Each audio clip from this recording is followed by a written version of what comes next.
Hello everyone, welcome back to our YouTube channel survival of the fittest. Again session को resume करते हैं। इसमें next question है, 40 questions हमने ऑलरेडी डिस्कस कर लिए हैं। नेक्स्ट क्वेश्चन है, a kidney stone is so kidney stone is basically a crystalline salt such as oxalates. So kidney stone का जो फॉर्मेशन का मेन रीजन है दैट इज डिहाइड्रेशन। बिकॉज अगर बॉडी में वाटर का अमाउंट कम हो जाता है, जिसको डिहाइड्रेशन बोलते हैं, तो डिहाइड्रेशन की वजह से किडनी स्टोन होने के चांसेस रहते हैं। इसके अलावा अगर आप प्रोटीन डाइट कंज्यूम कर रहे हैं बहुत ज्यादा अमाउंट में, तो उसकी वजह से भी किडनी स्टोन्स हो सकते हैं। थर्ड रीजन है इसका कैल्शियम की कमी का होना। अगर कैल्शियम की कमी है बॉडी के अंदर तो उसमें कैल्शियम के ऑक्सलेट्स फॉर्म होने लग जाते हैं, जिसकी वजह से भी किडनी स्टोन होने के चांसेस रहते हैं। तो ये सारे रीजन है। अदर ऑप्शंस को देखें तो ये सारे मिसलीड करने के लिए दिए हुए हैं। कोई सैंड का डिपोजिशन नहीं होता है, इसमें कैल्शियम ऑक्सलेट का डिपोजिशन होता है, जिसको ही किडनी स्टोन बोला जाता है। So option number D is the correct answer. Next question is the placental cadherins appear to be expressed primarily in the placental cadherins primarily appear in the trophoblast because trophoblast cells जो होती हैं that is participate in the formation of placenta.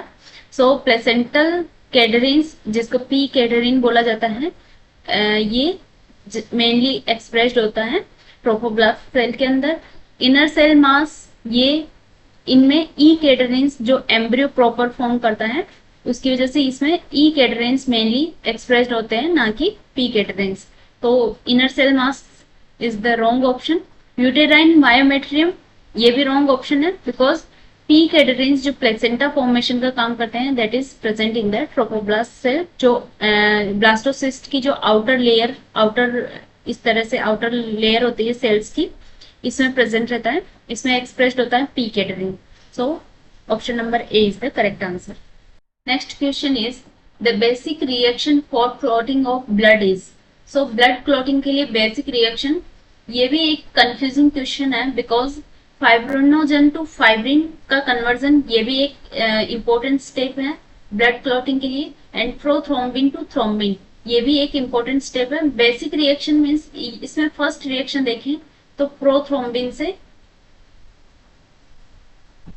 Thrombin का formation होता है। Then thrombin work act करता है fibrinogen पे, fibrinogen को कन्वर्ट करवाता है फाइब्रिन के अंदर। So fibrin is the important factor और important components that act on the injury site, और ये ब्लड को क्लॉट करवाएगा मेनली फाइब्रिन, जिसमें यहाँ पे ये फाइब्रिनोजन सोल्यूबल फॉर्म में होता है, जिसको इनसोल्यूबल फॉर्म में कन्वर्ट करवाता है थ्रोम्बिन। सो यहाँ पे ये दोनों ही कंफ्यूजिंग ऑप्शंस हैं। हो सकता है इसमें इसका जो आंसर दे रखा है तो प्रोथ्रोम्बिन टू थ्रोम्बिन, जो एक फर्स्ट जो रिएक्शन है वो यही है, लेकिन इसके बाद फाइब्रिन का कन्वर्जन भी काफी इंपॉर्टेंट है, ये भी बेसिक रिएक्शन है। इसके बिना यहाँ पे क्लॉट फॉर्म नहीं हो सकता है। सो देखते हैं इसका आंसर क्या रहता है फाइनल आंसर की में। अभी के लिए इसमें बी ऑप्शन करेक्ट है। Next is the oxytocin is a neurosecretory hormone released from the pars nervosa. Oxytocin secretion promotes all of the following action except. तो यहाँ पे ऑक्सीटोसिन का जो फंक्शन है उसके बारे में पूछा है, और इसमें से कौन सा ऑक्सीटोसिन का फंक्शन नहीं है, बिकॉज यहाँ एक्सेप्ट दे रखा है। सो ऑक्सीटोसिन मेनली सिक्रीट होता है पार्स नर्वोसा, जिसको बोलते हैं पोस्टीरियर पिट्यूटरी, जिसको न्यूरोहाइपोफाइसिस भी बोला जाता है। तो ये रोल प्ले करता है मायोमेट्रियल कॉन्ट्रैक्शन में during the labour, and milk ejection में भी ये रोल प्ले करता है। जो मेमोरी ग्लैंड की जो मायो एपिथेलियल सेल्स होती हैं उनके अंदर कॉन्ट्रैक्शन करता है, जिससे मिल्क का इजेक्शन होता है। तो myoepithelial cell contraction is directly linked to the milk ejection. तो ये तीनों ही वर्क तो इसके होते हैं ऑक्सीटोसिन के, but lactogenesis is not the function of oxytocin, because lactogenesis means milk का फॉर्मेशन होना, मिल्क का सिंथेसिस होना, that is from the prolactin hormone. So prolactin hormone plays important role in the formation of milk or lactogenesis. So this option is wrong. और इसमें accept पूछा है तो अपना ऑप्शन आंसर हो जाएगा ऑप्शन नंबर बी.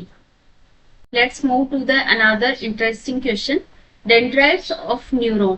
तो न्यूरॉन सेल के जो डेंड्राइट्स होते हैं दैट इज द, तो इस तरह से कुछ एक्सटेंशंस प्रेजेंट रहते हैं नर्व सेल के अंदर, and these extensions receive the signals from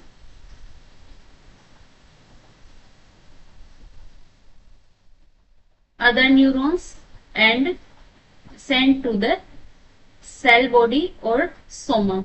So this is the cell body. और ये डेंड्राइट्स है, यहाँ पे कुछ रिसेप्टर्स इस तरह से प्रेजेंट रहते हैं. तो ये रिसेप्टर रिसीव करते हैं सिग्नल्स को एंड ये सिग्नल को ट्रांसफर करते हैं सेल बॉडी के साइड में. So carries the excitation to the cell body. ये एक्साइटेशन सिग्नल्स भी हो सकते हैं और इनिबिटरी सिग्नल्स भी हो सकते हैं. तो ये सेल बॉडी की साइड में सिग्नल्स को कैरी करते हैं. This is the correct option. Carry impulses to the CNS. अगर जो सेंट्रल नर्वस सिस्टम है उसकी तरफ जो इम्पल्सेस लाने का काम करते हैं दैट इज सेंसरी नर्व. इसको सेंसरी नर्व, ये होल नर्व सेल होगी, ओनली डेंड्राइट्स नहीं होंगे. Spread the excitation away from the cell body. ये जो काम है ये एक्सोन का काम होता है, ये एक्सोन वाला पार्ट है. ये एक्साइटेशन जो सिग्नल्स होते हैं उसको सेल बॉडी से अवे दूर की तरफ ले जाता है इधर. And propagate impulses away from the CNS. अगर सेंट्रल नर्वस सिस्टम से अगर किसी अदर टिश्यू और उससे दूर ले जाने का काम करता है यहाँ पे मोटर नर्व. तो इसका करेक्ट ऑप्शन हो जाएगा option number A. Next is the list first is matched with list second. This is the simplest question of this paper because ये हम बचपन से पढ़ते आ रहे हैं कि बेरी बेरी डिजीज है वो विटामिन B1 की वजह से होती है. विटामिन B1 को थायमिन भी बोला जाता है. Blood clotting is related to vitamin K that is phylloquinone or menaquinone. Night blindness is related to vitamin A that is retinol. And scurvy is related to the vitamin C that is ascorbic acid. So first should be D. यहाँ पे first D दो के अंदर दे रखा है, ये वैसे ही eliminate हो जाते हैं. Blood clotting is related to the C vitamin K option number C. तो यहाँ पे option number B is the correct answer. ये करेक्ट मैच हो रहा है यहाँ पे. Next question is diapedesis is. So diapedesis is the process of movement of WBC at the site of injury. So अगर कहीं पे इंजरी हो जाए किसी टिश्यू में या फिर इन्फेक्शन हो जाए तो वहां पे सबसे पहले जो WBC व्हाइट ब्लड सेल्स हैं वो उसके ब्लड स्ट्रीम से बाहर निकल के इंजरी की साइट पे जाती हैं और वहां पे ब्लड क्लॉटिंग के प्रोसेस को या फिर वेसोडाइलेशन करवाना है वो सारी प्रोसेस इनिशिएट करवाती हैं और इन्फेक्शन से फाइट करती हैं. यहाँ पे अदर बैक्टीरियल इन्फेक्शन को भी रोकती हैं. तो इसमें जो मेनली जो WBC होती हैं that is neutrophil. So neutrophils important role play करती हैं डायबिटीज में.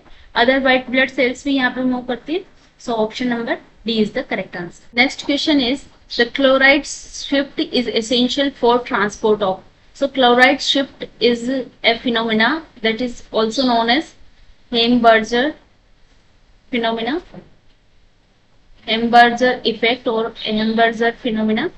So in this phenomena the red blood cells for transport of CO2, red blood cells shift the chloride ion into it. So इसमें सबसे पहले क्या होगा, CO2 जो tissue के अंदर फॉर्म हो रखी है, टिश्यूज से CO2 रेड ब्लड सेल के अंदर जाएगी. यहाँ पे CO2 वाटर के साथ रिएक्ट करेंगे, देन ये फॉर्म करेंगे HCO3 plus H plus ion. और ये जो रिएक्शन होती है ये होती है कार्बोनिक एनहाइड्रेज एंजाइम की प्रेजेंस में. फिर ये जो HCO3 है ये बाहर निकाल दिया जाता है यहाँ से रेड ब्लड सेल से HCO3 माइनस को।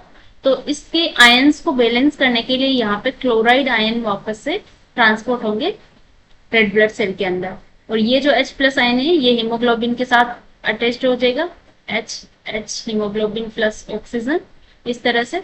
तो ये जो पूरा फिनोमिना है ये CO2 के ट्रांसपोर्ट के लिए यूज आता है, क्लोराइड शिफ्ट। सो ऑप्शन नंबर ए यहाँ पे करेक्ट हो जाएगा। Next question is which disease is caused by the deficiency of thyroxine in adult. तो यहाँ पे स्पेसिफिकली एडल्ट्स के बारे में पूछा है। तो इस डिजीज को बोला जाता है मिक्सोडिमा डिजीज, जिसमें वेट गेन हो जाता है और काफी लिथार्जिक कंडीशन हो जाती है। तो myxoedema is a condition where deficiency of thyroxine in adult. और cretinism is also a thyroxine deficiency in the infants और चिल्ड्रंस। अगर चिल्ड्रंस के अंदर हो रही है थायरोक्सिन की डेफिशिएंसी तो उस डिजीज को बोलते हैं क्रिटिनिज्म। और myxoedema is present in the adult, and diabetes insipidus is related to the anti-diuretic hormone यहाँ पे। और एक्सोथेल्मिक गोइटर ये एक्सेसिव थायरोक्सिन की अगर कंसंट्रेशन बढ़ जाए थायरोक्सिन हार्मोन की तो उस कंडीशन में एक डिजीज होती है जिसको बोला जाता है exophthalmic goitre. So option number C is the correct answer for this question. Next is in a mature sperm the acrosomal part develops from the. So acrosomal part of the sperm is developed from the Golgi bodies. This is also a simple question because sperm का जो acrosomal part है, यहाँ पे अगर sperm की structure देखें तो इस तरह से इसका जो कैप लाइक स्ट्रक्चर प्रेजेंट रहती है एंटीरियर साइड में, ये इसको एक्रोसोम बोलते हैं। And this is formed by the Golgi bodies. Nucleus यहाँ पे इस जगह प्रेजेंट रहेगा जहाँ पे जेनेटिक मटेरियल रहेगा। सेंट्रियोल एंड माइटोकॉन्ड्रिया ये मिडिल पीस वाले पार्ट में रहेंगे और माइटोकॉन्ड्रिया यहाँ पे एनर्जी प्रोवाइड करवाएगा। So option number A is the correct answer. सो आज हम इतने ही क्वेश्चन डिस्कस करेंगे बिकॉज कल वाले वीडियो में भी मैंने देखा था कि काफी ज्यादा इश्यूज आ रहे थे, उस पर वो ब्लर हो रहा था या फिर कहीं पे पॉज हो रहा था। तो इस वजह से क्योंकि ये जो लॉन्ग हो जाता है वीडियो तो एडिटिंग के टाइम जब वापस से डाउनलोड करते हैं तो काफी दिक्कत आती है इसमें। तो अभी हम कुछ थोड़े थोड़े क्वेश्चंस करके ही डिस्कस करेंगे, तो आप सारे वीडियोस जरूर देखना। और आपको कोई भी अगर इन क्वेश्चंस में डाउट है तो आप कमेंट सेक्शन में पूछ सकते हैं। और कुछ स्टूडेंट्स यहाँ पे कट ऑफ की बात भी कर रहे थे, तो कट ऑफ मेरे अकॉर्डिंग यहाँ पे 65 to 70 जो मार्क्स हैं वो रहने वाली हैं, क्योंकि काफी इजी के चक्कर में काफी ज्यादा सिली मिस्टेक हुई है सभी लोगों से। सो इसमें हो सकता है 65 से 70 के बीच में कट ऑफ रहे, आगे क्या रहता है वो देखते हैं। सो ये आई होप ये वीडियोस आपके लिए हेल्पफुल रहे होंगे। अगर वीडियोस आपको पसंद आते हैं तो लाइक जरूर करें और अपने फ्रेंड्स के साथ भी शेयर करें और चैनल को जरूर सब्सक्राइब कर लें ताकि आपको आने वाले वीडियोस की जो अपडेट है वो मिलती रहे। मिलते हैं नेक्स्ट वीडियो में। Till then take care, bye bye.